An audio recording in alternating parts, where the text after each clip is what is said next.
Hi! Okay, that was very weird. Hey, my name here is Metanoia IRL. You can call me Metanoia or Made Up, I don't know. And this is my first English tier list video. And my second overall. If any of you are Peruvian, my first tier list is about a very controversial show from Peru. But the whole reason of that video was to express satire. So you may as well check that out. It's in Spanish though. So back to this tier list, I will be ranking all of Lindsey's songs from her studio album Artemis that came out this day 3 years ago. I frankly cannot believe that it's been 3 whole years. This tier list will include both Target exclusive tracks Torchbringer and Embers. Explaining the tier list a bit more in detail, I prepared 5 sections for today. Usually, the first one has a low-key offensive name, but since Lindsey's songs aren't bad, I named it as Not My Type, because there are some songs I personally don't really like, but that's okay. Next, we got Listens to It Occasionally, meaning that I don't mainly dislike it, but I don't like it a lot either. Something like that. Next, we got Good, then we have Very Good, and lastly, the God category, which name I came up with was Soul Penetrating, meaning it's the greatest of the greatest. Without further ado, let's start. Okay, first up we got Underground.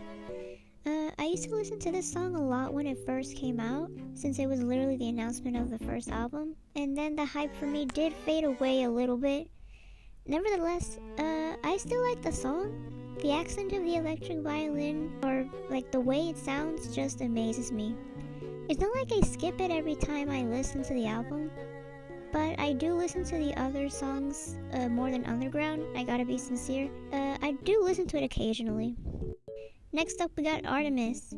Before I start explaining everything, if any of you here are fans of K-pop or listeners, because I honestly don't know how to explain this without bringing up K-pop, I'm pretty sure you guys have had at least one experience when you prefer the B-sides or the other tracks of the album than the main track or the track that's promoted the most. This is my case.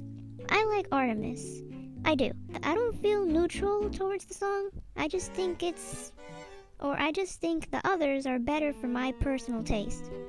Since I like it, I will be putting it in the good category. Next up we got Till the Light Goes Out. Outstanding song. What a beautiful combination of diverse sounds, echoes, the bridge after the second chorus. God, I really can't explain how great this song is. It even has one point in favor, which is that it's almost 5 minutes long. You guys don't know how much I love long songs. Lindsey has really outdone herself by creating Till the Light Goes Out. You deserve to be in the very good category, but if it ran just a teeny bit closer to the finish line, it would definitely land on my soul penetrating section.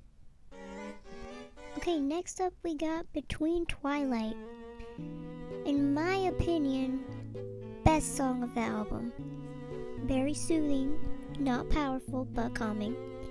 It eliminates the dark energy that secretly flows inside my brain.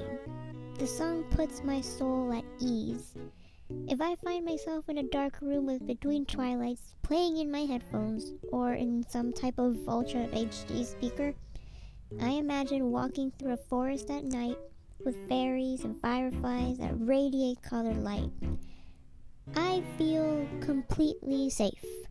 It is the word fantasy when singing. She captured that essence beautifully. I just love it. I absolutely do. Hey, next up we got Forever Glow. Another extraordinary song. Lindsey's vocals, alongside those epic sound effects and her violence escalating speed before and in chorus, demonstrate or prove that something absolutely breathtaking will make its appearance. But it takes a good amount of time to prepare. Even though the lyrics speak of something so touching, this song screams the word epic, and I think that's a great combination. Very, very, very good song. Love Goes On and On. I'm gonna be honest, when the album came out, I didn't have a strong bond with this song. I wasn't fond of it. For me, it was I wasn't feeling it. And then, August 25, 2022 happened. That was the date Lindsey released a music video for her new single, which would later be part of her new Christmas album, Snow Waltz. That day I decided to listen to Lindsey after getting infected with the Lindsey spirit. I was listening to Forever Glow, and after it ended, Spotify started to play Love Goes On and On because I forgot to click the loop button. For some reason, I didn't skip it. Knowing that I never really liked the song, I somehow kept listening. That's when I heard Amy Lee's voice in her first couple of verses. I thought, heck, I don't remember her voice being this pretty. Like, I knew her voice was in a way pleasant to hear, but I generally didn't recall the vocals of the song being so delicate but so powerful simultaneously. The lyrics also spoke out to me, reading them as I heard her sing and Lindsey play her violin. If I made this tier list back in 2019, this song would have been placed in Not My Type, no doubt. Although it wasn't made 3 years ago, so this song now belongs to the very good section. Next up we got Masquerade. I guess I don't have much to say about this song. It's a good song. It doesn't really have strong or weak points. It's just there doing its thing. Yeah, it's a good song. I like it. Okay, next up we got Sleepwalking. Guys, listen to this song in a crystal clear Ultra HD speaker at high or maximum volume. Do it. I dare you. That's all I have to say. Okay, maybe that opinion was too vague. Let's make it a bit more substantial. My mind interprets the composition of the chorus as someone stepping on marble or glass floors and leaving behind many waves of the color neon blue. Basically the visuals of a water droplet falling into another body of water, obviously bigger in size.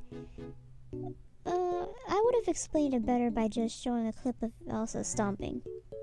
So that effect, but leaving a print or sign of those stomps with every step, with Lindsey's type of choreography. I really hope I didn't come off as stupid just now, because I strongly feel like as if I was talking nonsense. Dark Side. To be honest, I'm pretty neutral towards Dark Side, and it's always been that way since the album came out. It's not a song I would skip. Speaking of the song in a literal sense, I really like the fiddle work, especially in the second half of the chorus. Something else that was also pretty amazing was the echo effect. I personally adore echo effects in Lindsey songs. It gives it a more ethereal vibe and experience. You may think, hey, after all you just said, why do you still put it in the second to last category? I usually rank the songs based on melody and not only on the instrumental and or sound effects or feelings and emotions conveyed. In this case, the melody is what will mainly affect the final position of this song in the list.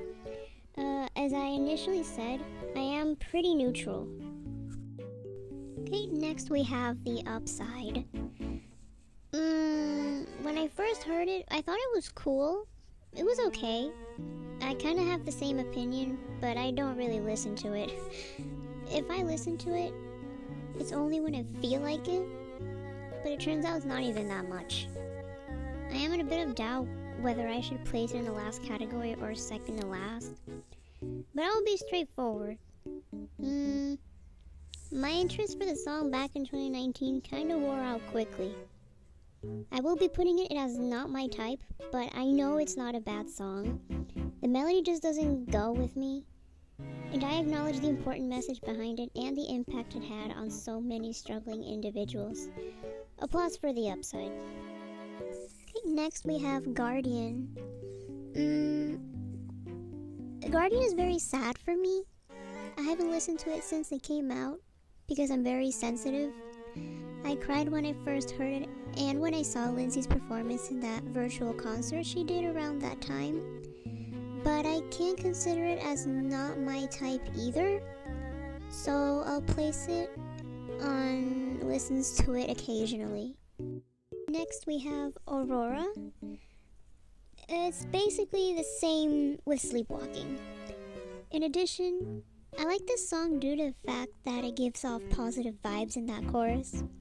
It makes me want to dance. When I said the same thing with Sleepwalking, I'm referring to the Ultra HD speaker thing, not the ranking, because personally I think it's not as powerful as Sleepwalking, but overall, still a good song. Now got the upside, but with El King. Basically the same exact opinion as the instrumental, the upside. Second to last, we got Torchbringer, or Torch. I don't remember which was the official song name.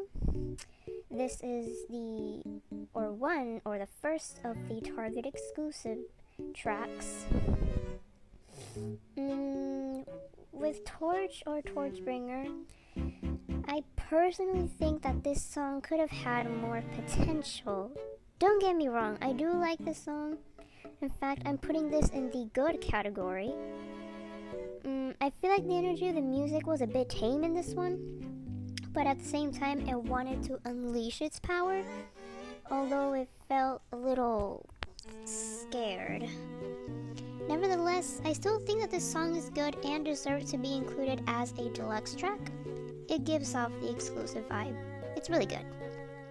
Okay, we are almost done. Sadly, we are arriving to the end of the video, which means that there's only one song left to place in this heavenly tier list. And that song is Embers.